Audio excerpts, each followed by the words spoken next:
What led to the divorce is sinful. What follows the divorce oftentimes is sinful. But what should not follow a divorce, It doesn't have to be, does it? Say again? What follows doesn't have to be sinful.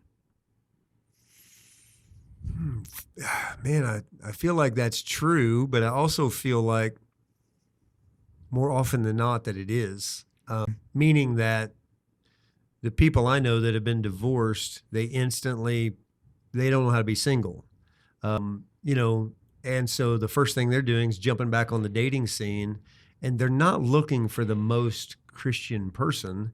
They're, the person of character and integrity, and what they're really doing is trying to feed the flesh. Hey, she's hot, he's hot, let's jump back in. Or maybe they have that thought of like, all my identity is wrapped up and now I got to reinvent myself and I need a new identity. And then that identity is with somebody. It's like you said something earlier about, I'm just going to be single. If this one, I'm just going to be single. And in our culture, for some reason, that seems to be like the worst thing you could ever say is be single to somebody, Yeah. It feels like that. And, Yep. And, it feels like you're bringing anger upon them. Yeah. Like, well, I blew it once. You don't trust me with another person? Yeah, right. How about this? How about you wait, you seek God, and then you allow yourself to be healed? There's more to marriage than the same last name, the same address, and the same checking account. Absolutely. Way more to marriage than that. And so when someone goes through a divorce, the reality is God creates divorce. It's forever. As you brought up a minute ago, Josh, you said when the disciples heard Jesus God teaching, creates marriage, right? You said God created divorce. I meant marriage. You meant marriage, forever. When God divorce created is marriage, when God created marriage, the disciples' reaction was like, man, it's better to remain single.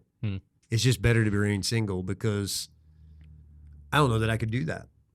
And so I wish that's the standard that everybody saw it that way.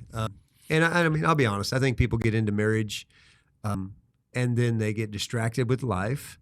And then the deeds of the flesh start piling up and they get farther and farther and farther away from God. And then when they do that, the deeds of the flesh show up. And, Galatians would teach us what the deeds of the flesh are. And then all of a sudden, there's sexual immorality, there's anger, there's strife, there's envy, there's jealousy, there's fits of rage, and that's not even an exhaustive list in Galatians, but it's like we see that flare up in their lives.